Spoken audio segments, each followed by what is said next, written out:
सुबह का समय है। आप बिस्तर से उतरते हैं। जैसे ही पैर जमीन को छूता है, एक हल्की सी चुभन, कभी तेज, कभी धीमी, लेकिन इतनी कि मन कह उठे, आज फिर वही दर्द। आप सोचते हैं, शायद जूते बदलने पड़ेंगे, शायद वजन कम करना पड़ेगा, शायद दवा लेनी पड़ेगी। लेकिन एक सवाल कोई नहीं पूछता, दर्द वहीं क्यों है? क्यों हर समस्या पैर से शुरू होकर पूरे शरीर में फैल जाती है? अब ज़रा रुकिए, अगर ये सिर्फ फुट पेन होता तो हर किसी को होता, पर ऐसा नहीं है।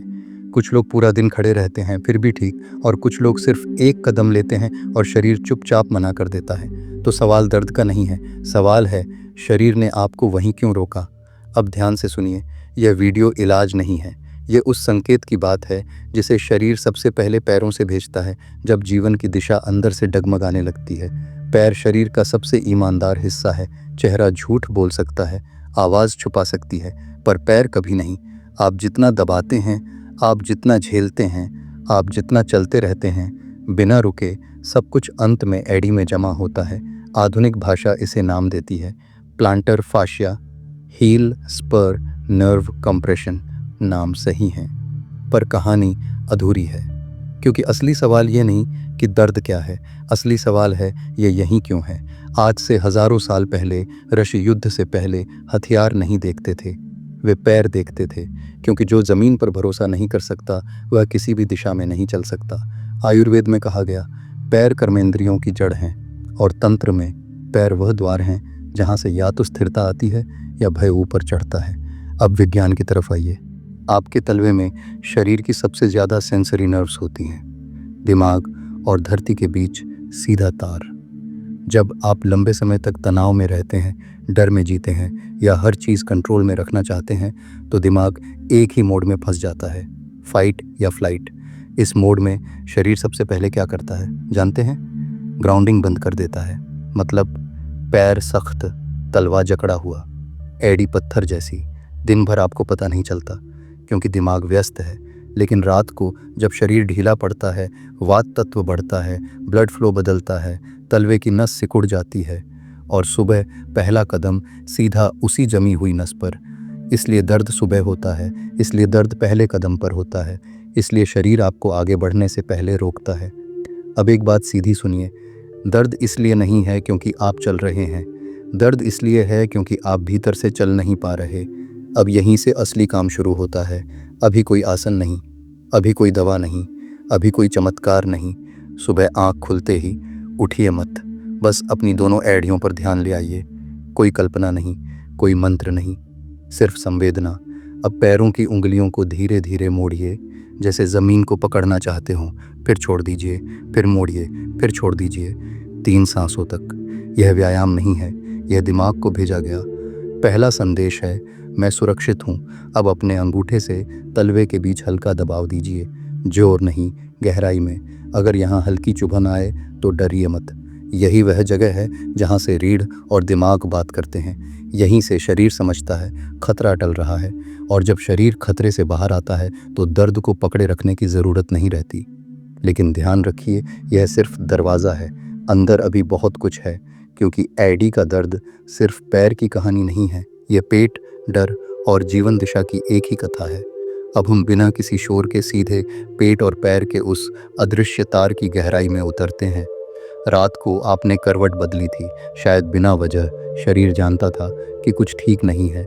एडी सोते वक्त नहीं दुखती, दर्द तब आता है जब शरीर तय करता है कि अब तुम्हें जगाना पड़ेगा। अब एक बात साफ समझ लीजिए, अगर दर्द पैर में है तो जड़ पैर में नहीं है, जड़ पेट में है। ये कोई आध्यात्मिक वाक्य नहीं, ये शरीर की वायरिंग है। आधुनिक विज्ञान इसे गट ब्रेन एक्सिस कहता है, और जो आगे तक जाता है वो बन जाता है गट ब्रेन फुट सर्किट। मतलब आप जो खाते हैं, जिस डर में खाते हैं और जिस जमीन पर चलते हैं, ये तीनों एक ही कहानी के 3 दृश्य हैं। अब अपने जीवन पर नज़र डालिए। जब से एडी दुखने लगी, क्या पेट हल्का रहा है या हमेशा भरा हुआ? गैस, भारीपन, सूजन या भूख ही गायब? यह संयोग नहीं है। पेट शरीर का पहला डर कक्ष है। जब कोई भावना लंबे समय तक दबाई जाती है, गुस्सा, असुरक्षा, अपमान या मुझे सब संभालना है, तो वह सीने में नहीं जाती, वह पेट में उतरती है। पेट सख्त होता है, डायफ्राम जकड़ता है, सांस ऊपर ऊपर हो जाती है और यहीं से एक अदृश्य चेन शुरू होती है। डायफ्राम पेल्विस, पेल्विस जांघ, जांघ पिंडली, पिंडली एडी। इसलिए लंबे समय तक चला मानसिक तनाव आखिरकार एडी पर टूटता है। अब इतिहास सुनिए। गुरुकुलों में शिष्यों को खरे खरे भोजन नहीं करने दिया जाता था, और डर या क्रोध में तो बिल्कुल नहीं। क्यों? क्योंकि माना जाता था अगर भोजन भय में गया तो वह शरीर को धरती से काट देगा।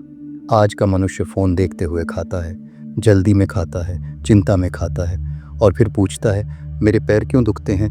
अब पहला रीसेट। यह योग नहीं है, ये आसन नहीं है, ये शरीर को दिया गया एक नया आदेश है। रात को या सुबह उठने से पहले सीधा लेट जाइए, एक हाथ पेट पर, एक हाथ एड़ी पर। अब सांस लीजिए, लेकिन सीने से नहीं। पेट को फैलने दीजिए। सांस अंदर, पेट ढीला, सांस बाहर, एड़ी पर हल्का दबाव। कोई कल्पना नहीं, सिर्फ स्पर्श और सांस। 3 मिनट। अगर इस दौरान सांस अपने आप गहरी होने लगे तो समझिए फाइट या फ्लाइट ढीला पड़ रहा है। अब दूसरा रहस्य। एडी का दर्द अक्सर स्वादिष्ठान से जुड़ा होता है।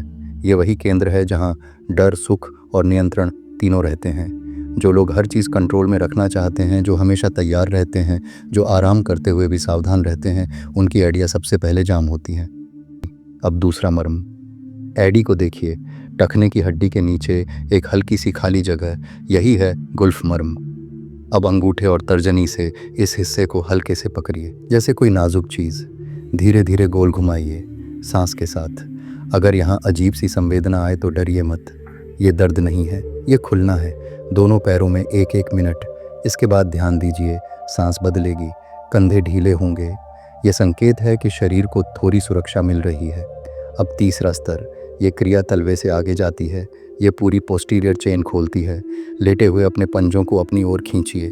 अब उंगलियों को पूरी तरह फैलाइए, सांस छोड़ते हुए उन्हें ढीला छोड़ दीजिए 3 बार। यह एडी नहीं खोलता, यह पूरा शरीर पीछे से खोलता है, गर्दन से लेकर तलवे तक। इसलिए कभी कभी गर्दन ठीक होते ही एडी हल्की हो जाती है, क्योंकि आग ऊपर थी, धुआं नीचे दिख रहा था। आप जितना दर्द से लड़ते हैं वह उतना जर पकड़ता है। पैर नहीं, पूरा अस्तित्व नीचे उतारिए। जिस इंसान ने अपनी एडी को सुरक्षित कर लिया, उसका डर ऊपर नहीं चढ़ पाता। अब तक आप समझ चुके हैं, तलवे का दर्द किसी एक हिस्से की खराबी नहीं है। यह वह जगह है जहां डर, थकान, भोजन और जीवन का बोझ आकर टिक जाता है।